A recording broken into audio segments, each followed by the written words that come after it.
After the surgery, I returned home completely exhausted and found my suitcase outside along with a note taped to it. It said, "Now it is just the three of us. Find another place to stay. Sincerely, your daughter-in-law." Without uttering a single word, I called the bank and canceled all my credit cards. I am glad you are here. Follow my story until the end and comment from which city you are watching so I can know how far my voice has reached. My hands trembled as I read the note once again, hoping the words would somehow rearrange into something less harsh.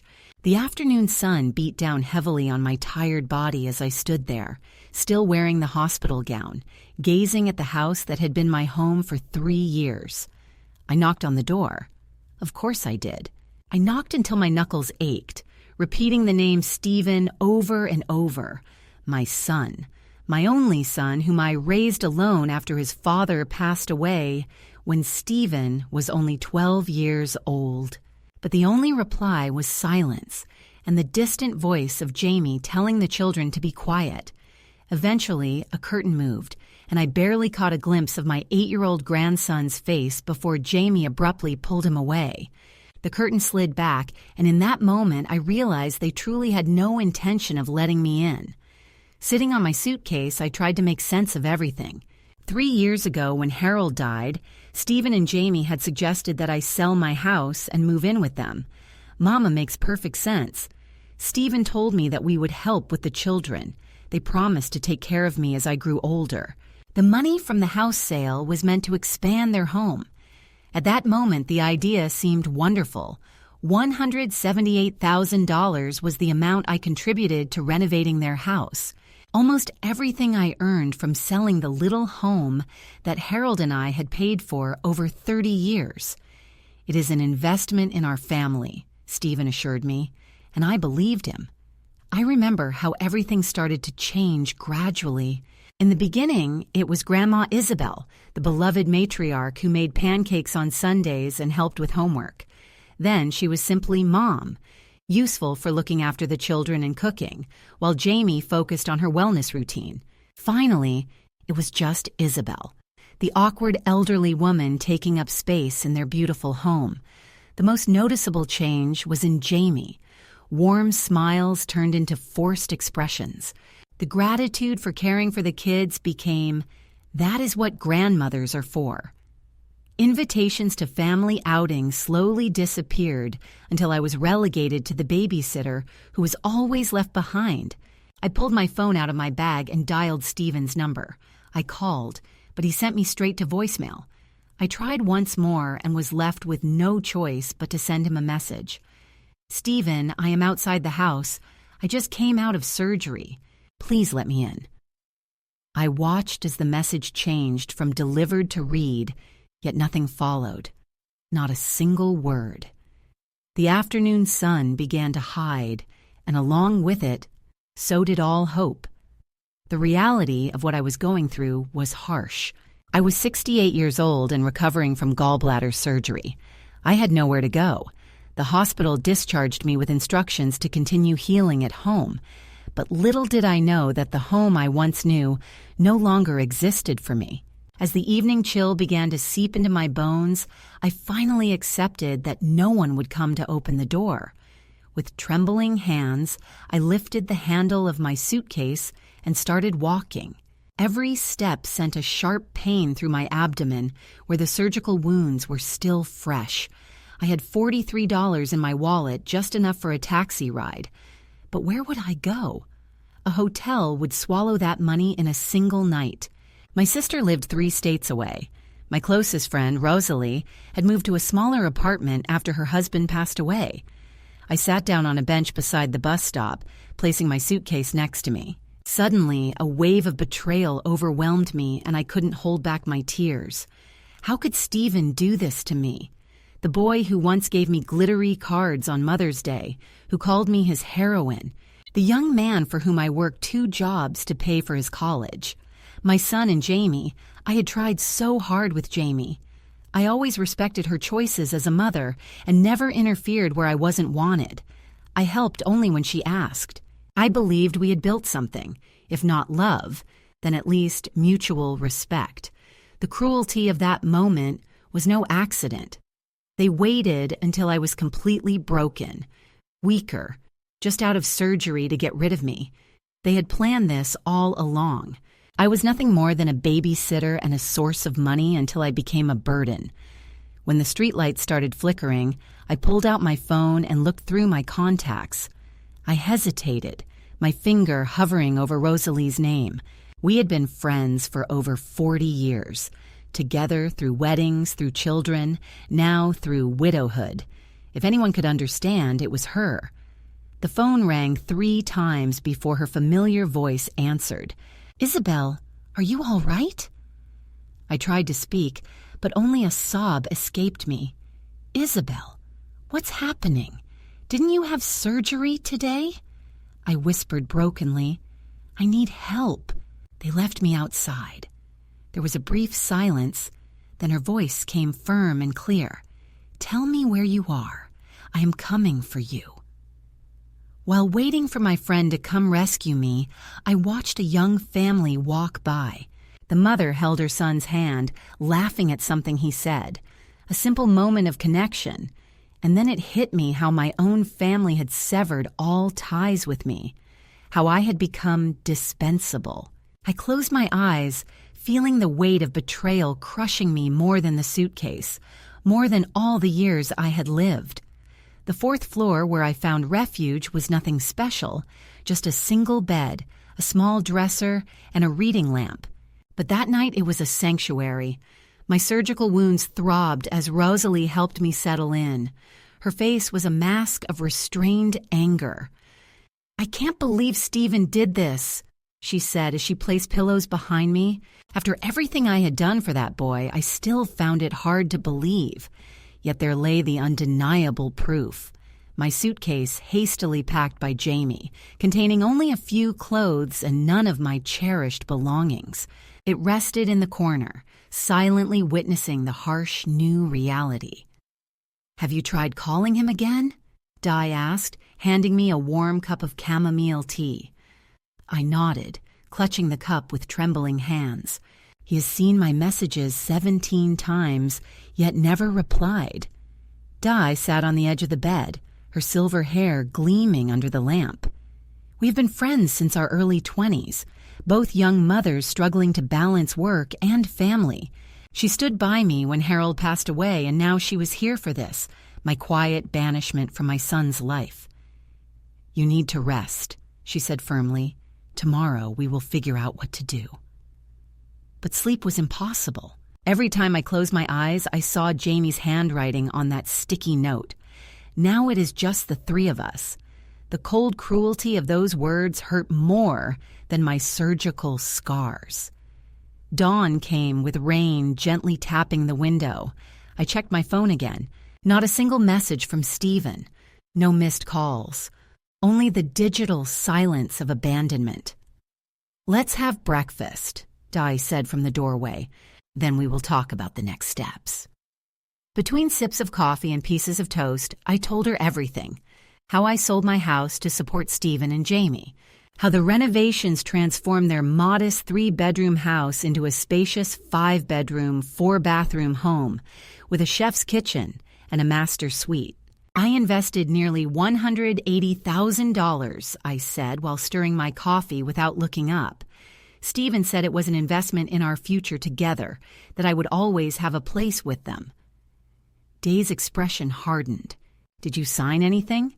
Any legal agreement?" I shook my head. "He is my son, Day. I trusted him." Those words lingered in the air, awkward and filled with an innocence that now caused pain. "We should review your accounts," Day suggested gently. "Make sure they do not have access to anything else." My stomach tightened. I had never even thought about that. Stephen had helped me set up online banking after Harold's passing. He said it was for emergencies, and I gave Jamie my credit card for groceries and things for the kids. With trembling hands, I logged into Day's tablet. I felt immense relief seeing that my savings remained untouched. But opening the credit card statement, that relief quickly disappeared. $3,200 at Nordstrom, $1,700 at a place called Sephora. Day was reading over my shoulder. Since when did you become such a spender? To Isabel. It wasn't me, I whispered while scrolling through an endless list of charges. Designer clothes, ridiculously expensive makeup, dinners at restaurants I had never heard of, all within the past 3 weeks, just as I was preparing for surgery. The most recent charge appeared yesterday, $4,500 at a place called Elite Furniture Gallery. They are redecorating my 4th floor. It all clicked instantly, the pieces fitting together. They had been planning this, waiting for me to leave in order to replace my furniture. Day's face darkened with anger. "Ungrateful bastards," she muttered. "I need to cancel those cards," I interrupted. A strange calm washed over me. It was the first clear feeling I had experienced since finding my suitcase at the doorstep. I needed to put everything on hold. With Rosalie's help, I called the bank to report potential misuse of my cards, to dispute the recent charges, and to freeze all my credit cards immediately. The bank representative warned that this would block any new charges from being approved. "Fine," I answered firmly. "That is exactly what I want." After hanging up, I sank into the armchair, exhausted yet feeling something unexpected, a tiny spark of control. Maybe they had thrown me away like old trash, but I still had power over some things. "What now?"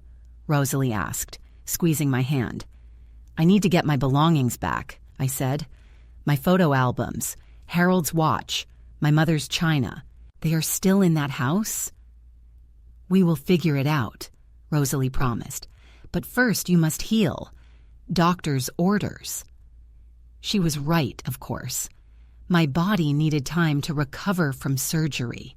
Still, lying among the pillows, I knew my heart would take much longer to mend. The next day, the phone rang. Stephen's name appeared on the screen. My heart leapt. Maybe he had come to his senses. Perhaps he was calling to apologize, to beg me to come back home. I answered on the second ring. It was Stephen's mother. Her voice was tense and controlled. It was not the voice of a remorseful son. "It seems there is a problem with your credit cards." "No. How are you feeling after the operation?"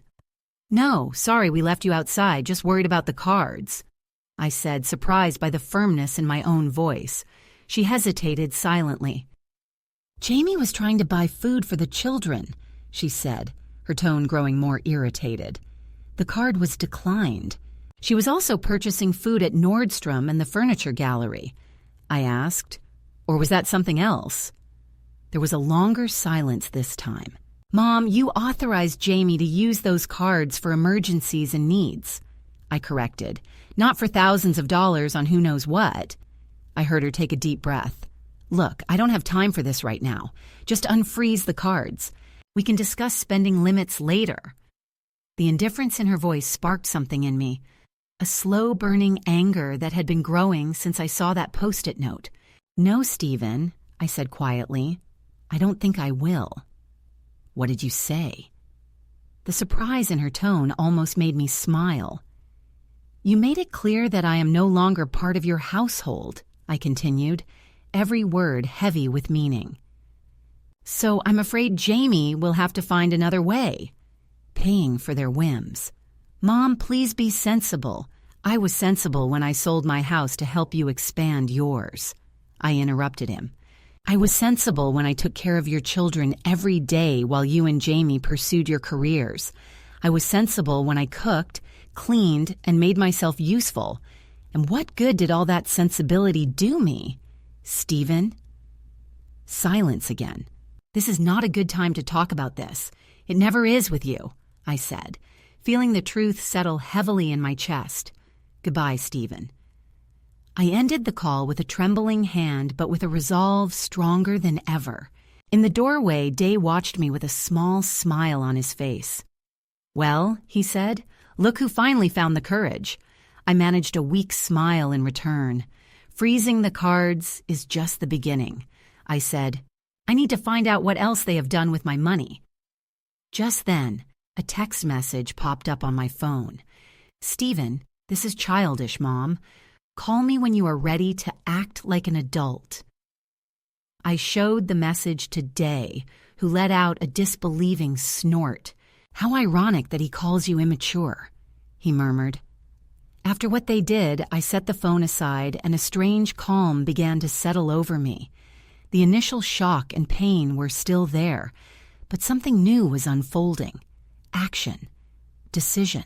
They had taken my home, my security, and my place in the family. But I would not let them take anything more. Not a single cent more, not 1 ounce more of my dignity. A whole week had passed without any word from Stephen. The surgical wounds were healing slowly, but the scar left by betrayal remained raw and open. Jamie had been my lifesaver, yet I knew I could not stay with her forever. I had to gather my belongings and decide my next move. "I will go with you," Jamie said as soon as I mentioned returning to Stephen's house. "You do not have to," I replied. "Of course I will," she interrupted, grabbing her keys. "Also, the chances of being shut out are lower if there are witnesses." The journey to the house I had called home for 3 years felt unreal now.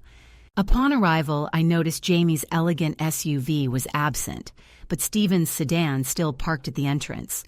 "Perfect," Jamie whispered. "Maybe we can talk to him without her poisoning the atmosphere."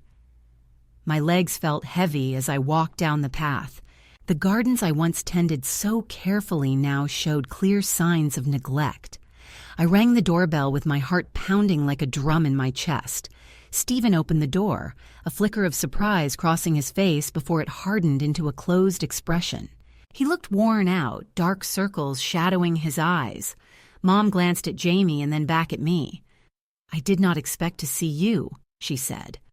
"Obviously," I answered, drawing strength from Jamie's steady presence beside me.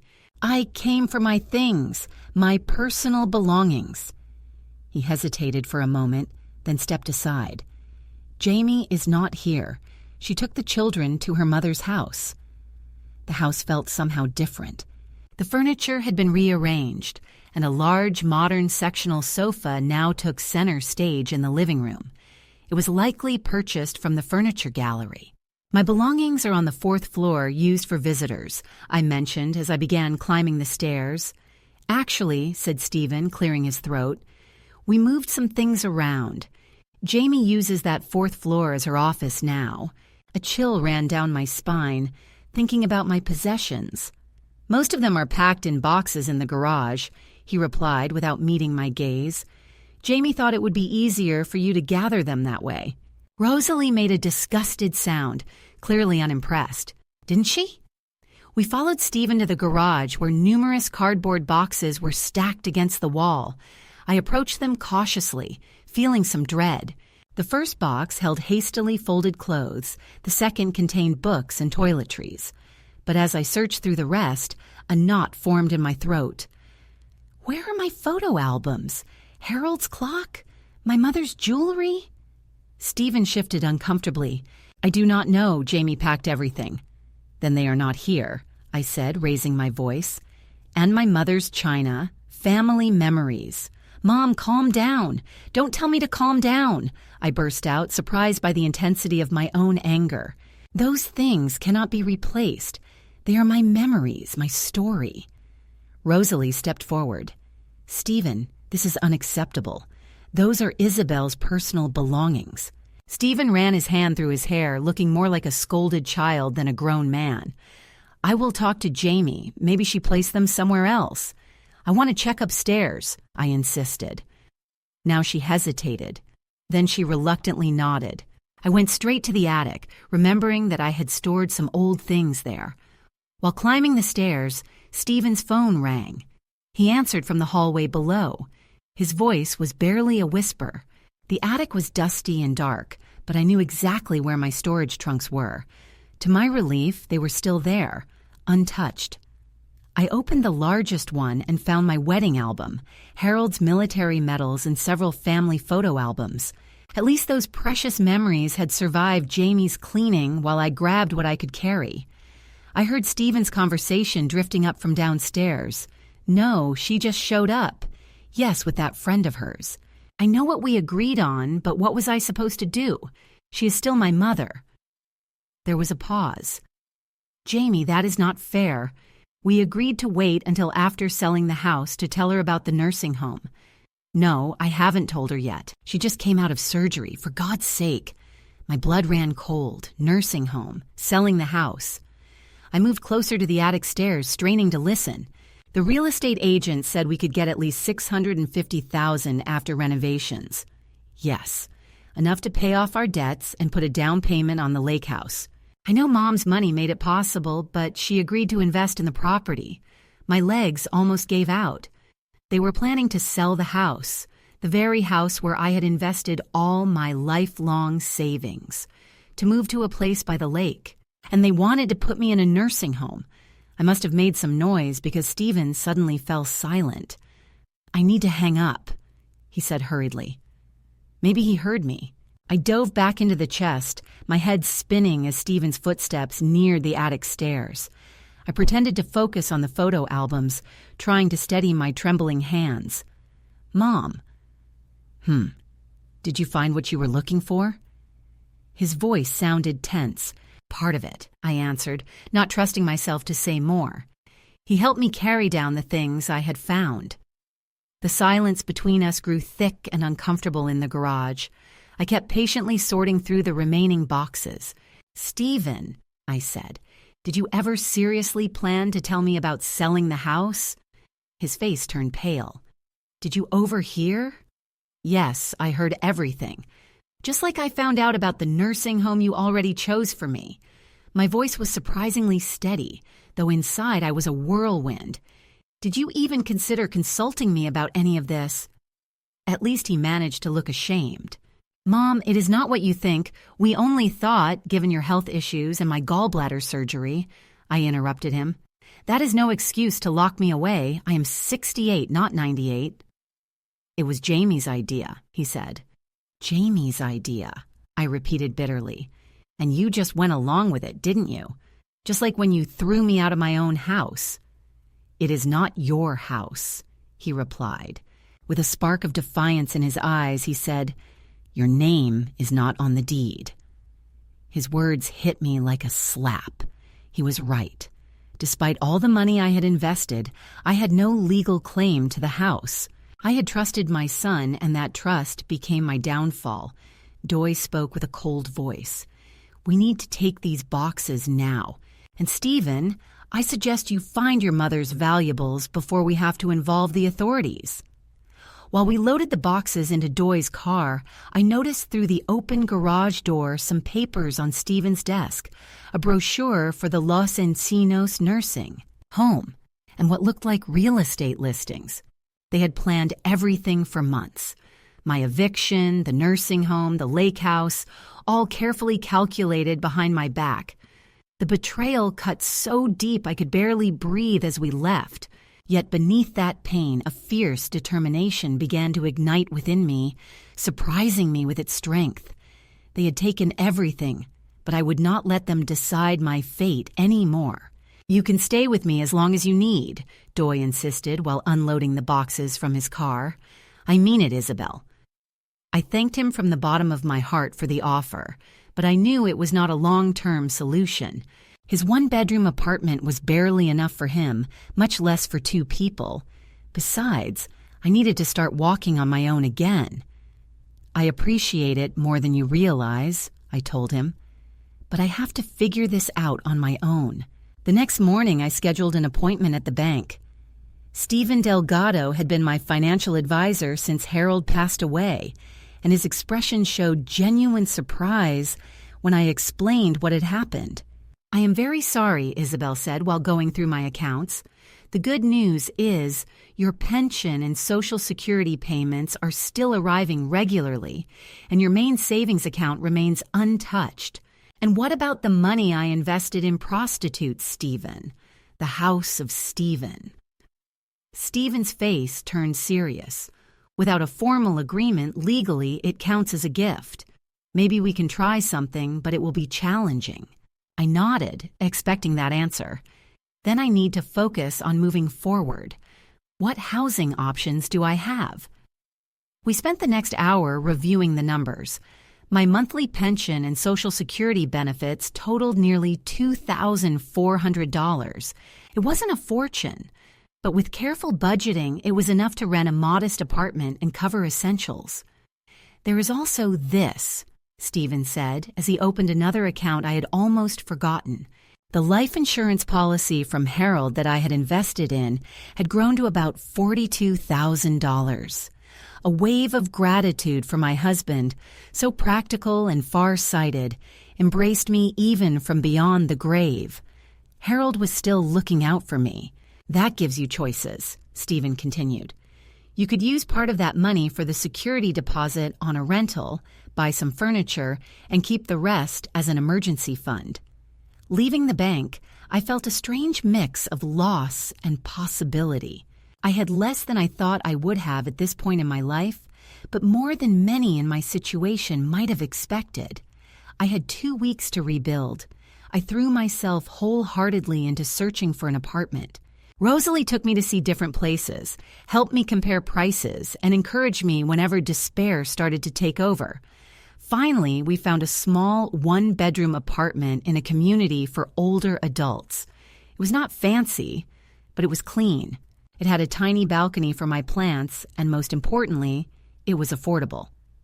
"It's perfect," Rosalie said when we saw it for the first time. "Look, they have a community garden and card games every week in the common room." I signed the lease that very day. I felt a strange sense of accomplishment, the first since I found my suitcase on the doorstep. At last, I felt like I was taking control of my life instead of just reacting to misfortune. Moving was another challenge. With money tight, I couldn't replace all the furniture I had left at Stephen's house. But the church group at Dew came through with donations. A used sofa, yet still in good shape. A small dining table and a comfortable recliner chair. I bought a new mattress and a set of sheets myself. That was the only luxury I refused to compromise on. Little by little, the apartment began to feel like mine. My phone remained silent. No calls from Stephen, not a single message asking how I was doing. Only silence. I kept telling myself that it was for the best, a clean break. Yet, at night, when everything was silent and the place still felt unfamiliar, I found myself thinking about my grandchildren. If they asked about me, what would Stephen have told them about my sudden disappearance? 3 weeks after moving, I was arranging my rescued photo albums on a shelf when the phone rang. Stephen's name appeared on the screen. My heart leapt. A treacherous flicker of hope sparked despite everything. "Hello," I answered, trying to keep my voice even. "Mom." His tone was purely businesslike, without a hint of warmth.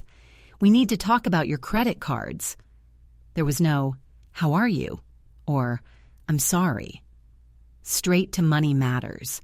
"What is going on with them?" I asked. That spark of hope died as quickly as it had flared. "They remain frozen. Jamie needs to buy things for the kids." I did not interrupt, surprised by my own resolve. "Those cards stay frozen, Stephen. I live on a fixed income now and cannot fund Jamie's whims." There was a pause. "Mom, be reasonable. We are family." The word family hit me like a slap. "Family," I repeated. "Is that what you call kicking your mother out after surgery? Planning to sell the house she helped pay for to send her to a nursing home? Don't you understand?" "No, you are the one who doesn't understand." I cut him off. "I trusted you with everything, Stephen. My house, my money, my heart. And you completely broke that trust. I will not give you another penny." His voice turned cold. "Then there is nothing else to discuss." I suppose I did not agree. A strange calm took over me. "Goodbye, Stephen." After hanging up, I sat in my new recliner, gazing at my small yet respectable home. It was not the retirement I had pictured, but it was mine. The call was painful, yet enlightening. Stephen had not rung to make things right. He called only for money and nothing more. That weekend, I found a flyer in the communal lounge announcing a support group for older adults, life's transitions, finding a new path. Something about that caught my attention. The following Tuesday, I found myself entering a sunlit room at the neighborhood community center, where 6 seniors sat in a circle. Nancy, the group coordinator, welcomed me warmly. "Would you like to introduce yourself and share why you decided to come?" I hesitated for a moment, but then began to speak. "My name is Isabel. A month ago, my son and his wife shut me out of their home after I left surgery. I had sold my house to help them." My voice faltered, but I continued. "They decided I was no longer useful to them." The understanding looks around me gave me strength to go on. I shared everything: the betrayal, the plans to place me in a nursing home, the blocked cards, my new apartment. As I spoke, I realized it was the very first time I told the entire story from start to finish. Something inside me shifted. The shame I had been carrying, that belief I somehow deserved that treatment, began to fade away. "Thank you for sharing that, Isabel," Nancy said when I finished. "Unfortunately, financial abuse toward older adults often comes from family members. What you are experiencing is more common than people might think." A woman with silver hair named Ophelia approached me and squeezed my hand. "My daughter did something similar," she admitted. "It took me years to rebuild myself, but I succeeded, and you will too." As the meeting went on, others shared their stories, some similar to mine, others different but equally painful. By the time we paused for coffee and cookies, I felt something I did not expect: a sense of community. These people understood what I was going through without judging or pitying me. When I left the meeting, I had 3 phone numbers and an invitation to lunch next week with Ophelia and another woman named Margaret. Back in my apartment, I stood on the small balcony, watching the sunset paint the sky with deep shades of orange and pink. For the first time, I allowed myself to imagine a future different from the one I had planned. Not a worse one, just a different one. A future where I could make my own choices and create new friendships. I started to learn how to trust again, cautiously and at my own pace. It was not going to be simple. The pain caused by Stephen's betrayal remained deep inside me, yet I stood there in the fading light. I sensed something new stirring within myself, not just the urge to survive, but the chance to truly thrive. 6 months passed. Autumn gave way to winter, and then that turned into a gentle spring. My small apartment had become a true home, adorned with cherished photos and a few carefully chosen new items. The support group had become crucial to me. Jamie and Margaret were now close friends. We gathered every week to enjoy coffee, play cards, or stroll in the park whenever the weather allowed. My life had reached a calm rhythm until the day I received an unexpected letter from a real estate agency. It began with an address I instantly recognized: Stephen's house. My hand shook as I read further. The letter was addressed to me as the co-owner, informing me that the house had been sold for $685,000. I stared at the paper, unable to believe it. They had done it. They really sold the house where I had invested all my savings, and somehow they had involved my name in the process. I called Rosalie immediately. "They sold the house," I said with a trembling voice, "and somehow they made me part of the sale." "That is impossible," Rosalie exclaimed. "Your name is not on the deed. How could they do that?" She paused. "Unless they forged something. Isabel, you need to consult a lawyer." The following day, I sat across from Patricia Winters, a lawyer specializing in elder law, recommended by Ophelia. She reviewed the letter, her frown deepening with each line. "This is troubling," she said. "They could not have legally sold the house using your name as a co-owner unless there are documents bearing your signature. Did you sign anything related to the house?" I started to recall. Stephen made me sign some papers when I first moved in. He said it was for tax purposes, regarding the money I was contributing. Patricia nodded seriously. I want to investigate this thoroughly. Meanwhile, I suggest we arrange a meeting with Stephen and Jamie. If they committed fraud, they must understand there will be repercussions. The thought of confronting them made me anxious, yet strangely eager. For months I had been rebuilding my life, regaining my strength. Perhaps it was time to show them who I had become. Patricia helped me draft a formal letter requesting a meeting. We sent it by certified mail to ensure they could not deny receipt. 3 days later, Stephen called. "What is this about, Mom?" he demanded, his voice tense. "Why are you involving a lawyer?" "I believe you know exactly what this is about," I replied calmly. "The house sale." A pause. "This is our issue, not yours." At least that was my understanding until I received a letter congratulating me on the sale. Somehow, my name was involved in a deal I had no knowledge of. He sighed deeply.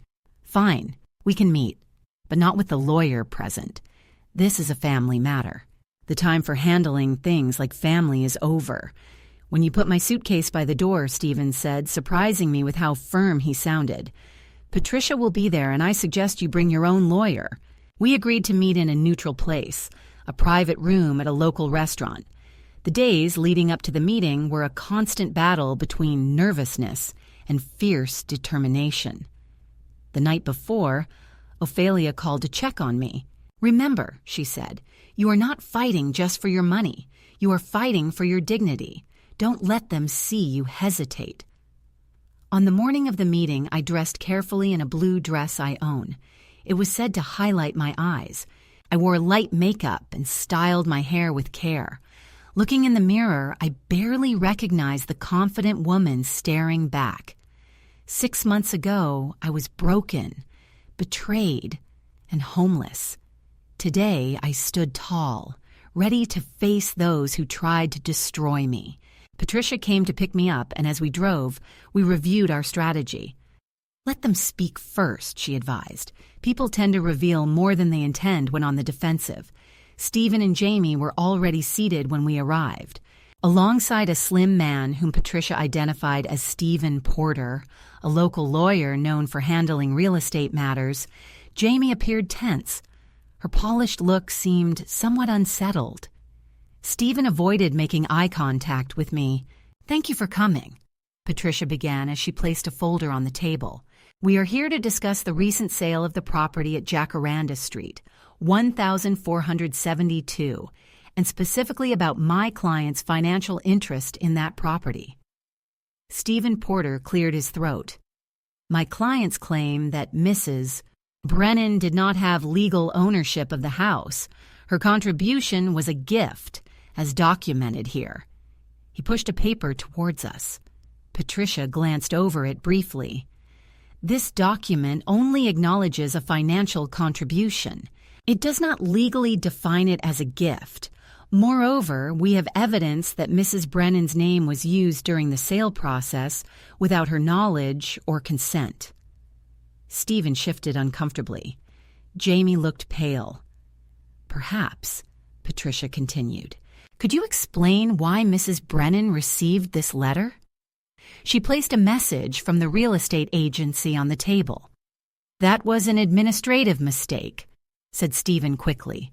"The agency was informed that Mrs. Brennan had contributed to the house renovations and mistakenly included her as a party in the sale." "An odd error," noted Patricia, "especially given that the signature on my client's behalf—" The document appeared among the preliminary papers. Related to the sale, another sheet was produced. The signature, Mrs. Brennan confirms, is one she never provided. Silence filled the room. Jamie's hands trembled slightly. Stephen looked as if he was about to vomit. "This is a serious accusation," said James, losing his professional composure. "Are you suggesting that my clients have committed forgery?" Patricia replied calmly, "I am not suggesting anything. I am stating facts. Now we have the option to take this matter to court, with all the public exposure that would involve, or we can reach a reasonable agreement today." At last, Stephen spoke with a strained voice. "What do you want, Mom?" For the first time since entering that room, I looked directly at my son, the child I raised, the man who betrayed me so deeply. Something inside me softened, not from weakness, but from understanding. He was not a monster.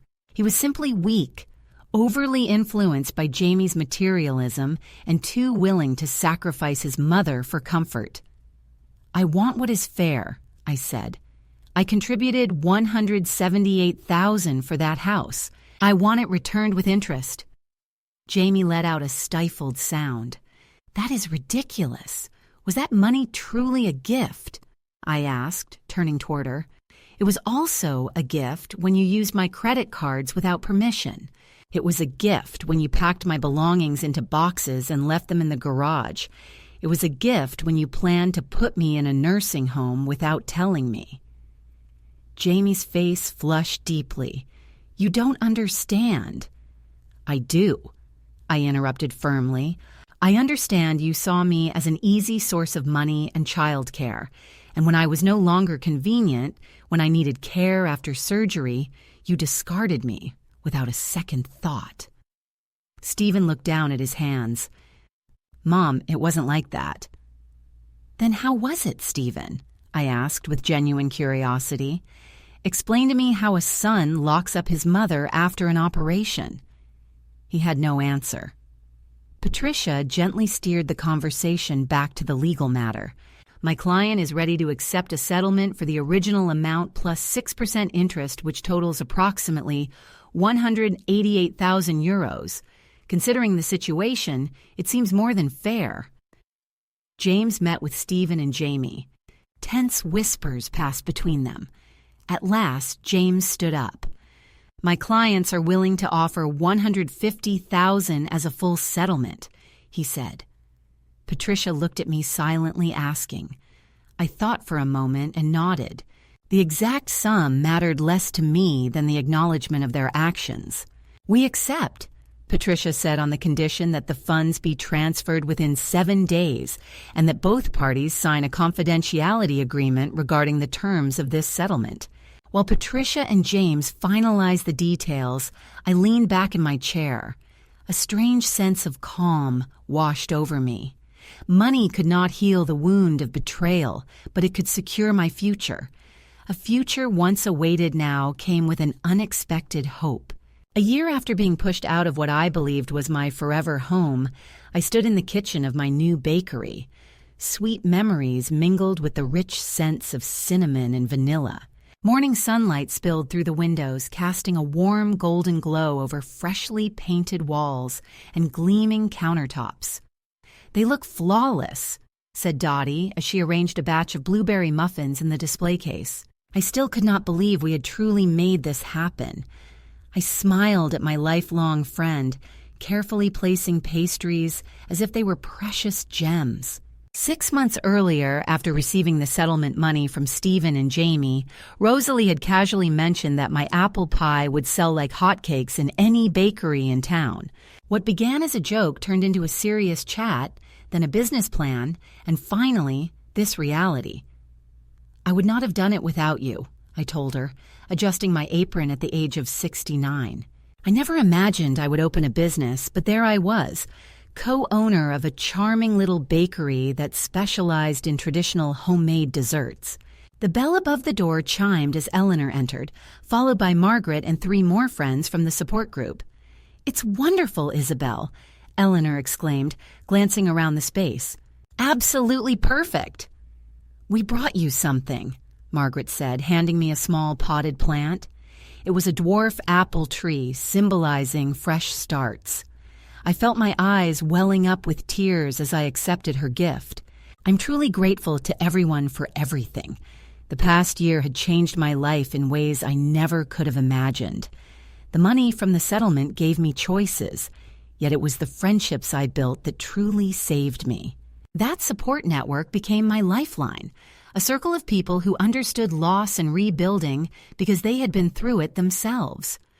Our opening day was a modest success. Curious neighbors came by, drawn in by the hand-painted sign and the smell of freshly baked bread. By midday, we'd sold half our inventory, and when we closed, the display cases were nearly empty. "I would say that is a victory," said Rosalie as we counted the day's earnings. "Perhaps we really can make this work."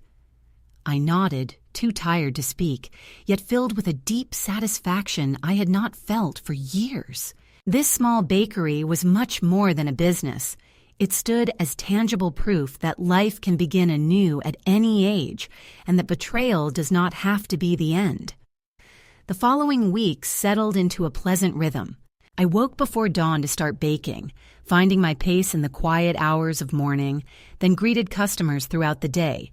The work was physically demanding, but it gave me purpose and brought frequent praise for my desserts. They nourished my soul in ways I didn't even realize I needed.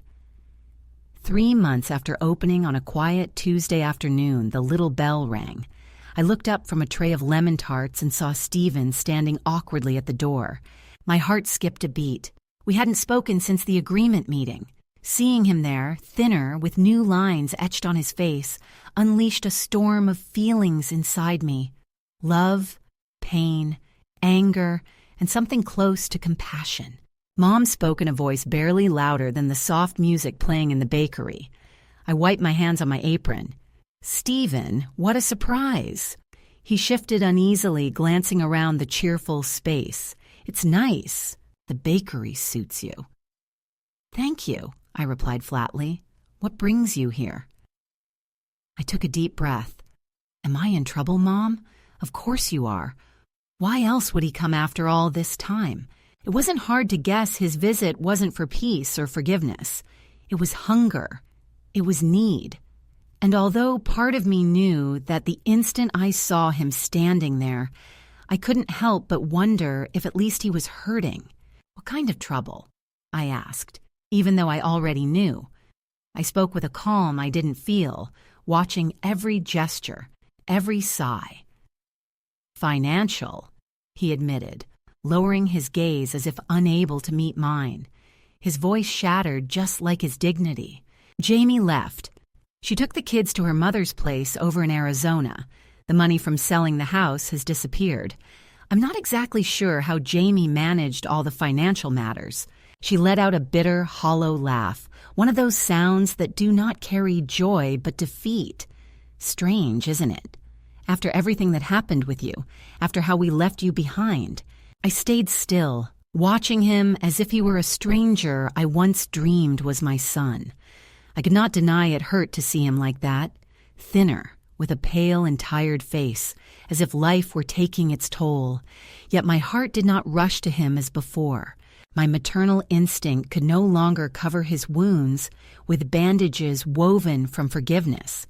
I said finally, "I am sorry to hear that." And to my surprise, it was true. It hurt, especially because of the children. You must miss them terribly. He nodded with teary eyes. "Yes, very much. I'm trying to find a way to bring them back. But first, I need to—" He paused, swallowing hard, searching for words. "I need to stand up again." Eventually, he looked into my eyes.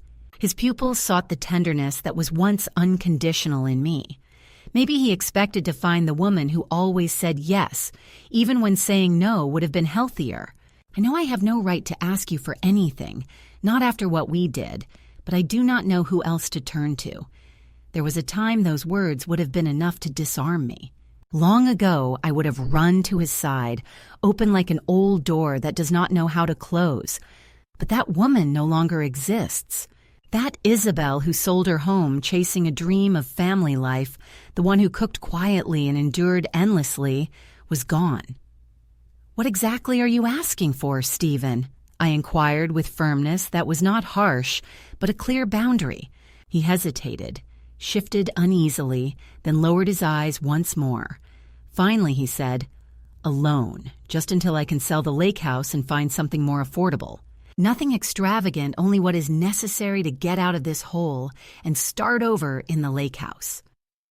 The very house they had dreamed of buying with the profits from the first one, which I had helped renovate, where every inch of paint and every tile reflected a part of my savings. my past, and my unwavering trust. I felt the sting of irony claw at my chest, but took a deep breath.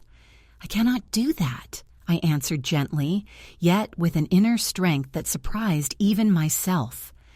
I was no longer trembling or uncertain. His face crumbled as if my refusal broke his soul. "Mom, please." "I understand why you are angry," he pleaded.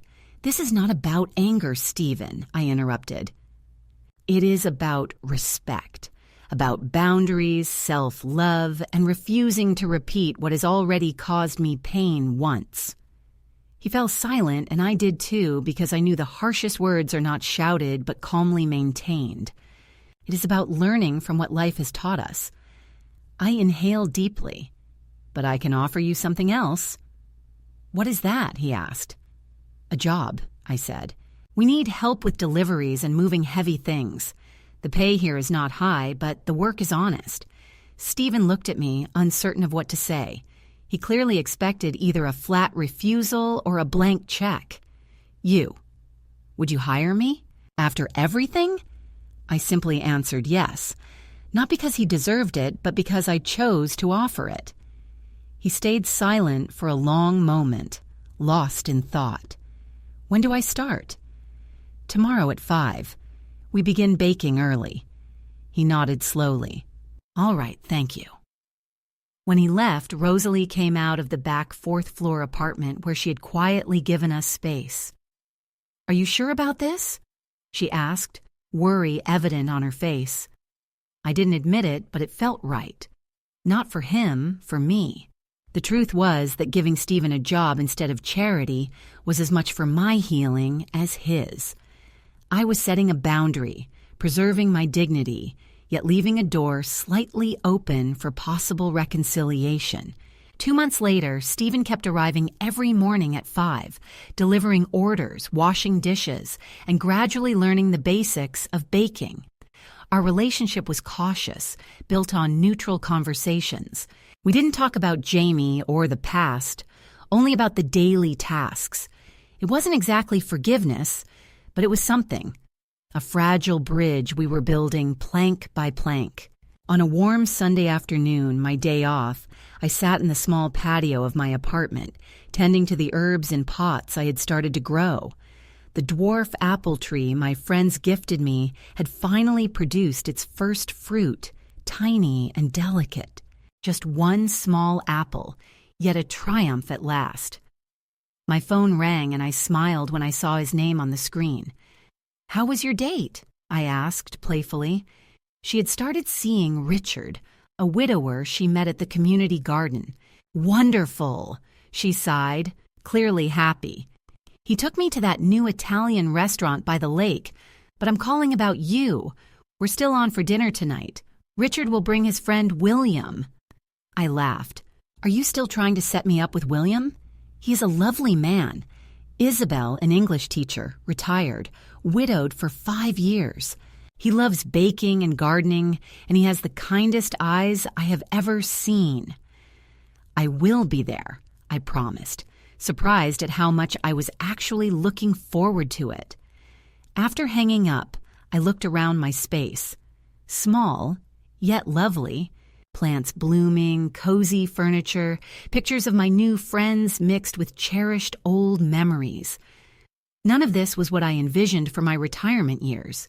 It was different, unexpected, but somehow richer than anything I had ever imagined. The betrayal that nearly destroyed me ended up forcing me to discover a strength I never knew I had. It tore away false pretenses, and in their place, gifted me genuine connections. It took away a deceptive sense of security and gave me true independence. I picked the only apple from my little tree. Her skin felt gentle and cool under my palm. It was far from perfect, slightly uneven and smaller than those found in supermarkets. Yet it was genuine, born out of effort and sweet with promises, just like my new life. Sometimes betrayal arrives wrapped in the voices we cherish the most, with faces we have kissed on the forehead and hands we once held with pride. It does not come like a stranger in the night, but like that child you raised alone, that daughter-in-law whose home you opened, that family you believed unbreakable. And when it happens, when your heart is shattered exactly where you felt safest, the first feeling is shame, as if you were somehow at fault, as if your love were a crime. But I learned that shame did not belong to me. The mistake was not loving too much, but allowing my generosity to be mistaken for obligation. It took surgery, a suitcase at the door, and the scars of a quiet expulsion to understand that love does not excuse abuse. And even when everything has been taken from you, your home, your family, your story, you can still rise. You can rebuild yourself not as you were before, but stronger, more aware, and freer. The message I want to leave you is clear. Your worth is not defined by what others do to you, but by what you choose to do afterward. When facing abandonment, when realizing you have been used, do not let anger consume you inside or fear freeze you. Do as I did. Sit down, cry if you need to cry, then begin to move your feet, step by step. You do not have to have all the answers. You just have to start. You have been betrayed. You have been discarded as if you were invisible. Breathe. Take stock of what you have and what still remains, your voice, your story, your hands, your dignity. And from there, rise up. Cancel the cards if necessary. Seek help. Demand justice. Find new allies, new beginnings, new dreams. Because there is life after abandonment. There is a home after loss. There is purpose, even when the future you planned no longer exists. Above all, there is power within you, even when others have tried to steal it away. Not everyone would react as I did. Perhaps you would confront them with more strength. Perhaps you would try to reconcile first. Or maybe you would choose to distance yourself permanently from the start. But whatever path you take, let it be guided by respect for yourself. Because forgiving does not mean allowing the same harm to happen again. And loving does not mean enduring everything. To those reading this from some corner of the world, I want to ask, what would you do if you were in my place? Have you experienced something similar? Have you made the decision to speak out, to break ties, to begin anew? Share your thoughts. Let our voices not be lost in silence. Let them serve as a beacon for others facing their own moments of breaking. I survived the most painful betrayal of my life. From the ashes of that failed love, I built a bakery, a community, a new version of myself. I am not a victim. I am a woman of 69 years who found the bravery to begin again from nothing. If I was able to do it, you can do it too. Thank you for being here and for listening to me. This is not the end. It is only another beginning.